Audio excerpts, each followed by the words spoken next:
A lot of narcissists will condition you not to cry in front of them by treating you so badly, punishing you, getting angry, or just withdrawing when you do. And one of the ways that you know that you're in a narcissistic relationship is when you have to hide your tears. When you find yourself crying in the bathroom or in the car or in the shower, or silently crying in the bed next to them with your back turned, trying as hard as you can to breathe normally, hiding your face, and silently sobbing alone because you're so afraid that that narcissist is going to see or hear that you're crying and get angry at you for it, punish you. And they don't have empathy. They don't soften when they see your pain. They treat you with disdain. They get angry, punishing, cruel.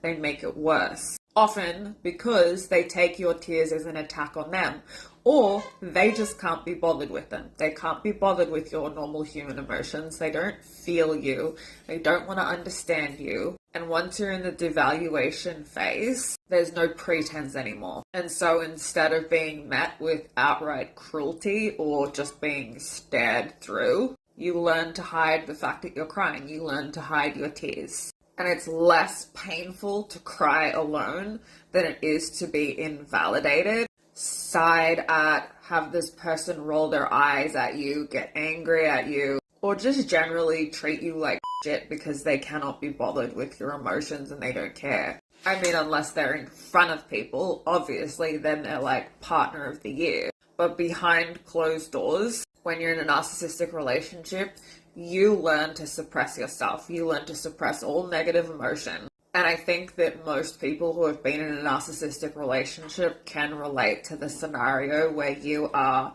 lying in bed next to them. Maybe they're asleep and you are just silently crying and sobbing your eyes out, desperately controlling your breathing so that you're not breathing like you're crying or showing that you're crying, just the tears rolling down your face. So afraid that they might see or hear that you're upset, but unable to stop. And let me know in the comments if you've experienced this. Or if you've experienced that amazing scenario where they know that you're sobbing and crying and they just fall asleep next to you without a care in the world. Or they get up and make a sandwich, or they turn the TV up so they can't hear you. Or they pick up their guitar and go in the other room and start playing on the guitar like a fucking psychopath. And rather than comforting you or being there for you like a normal partner, they just decide to act like you don't exist or they just haven't noticed.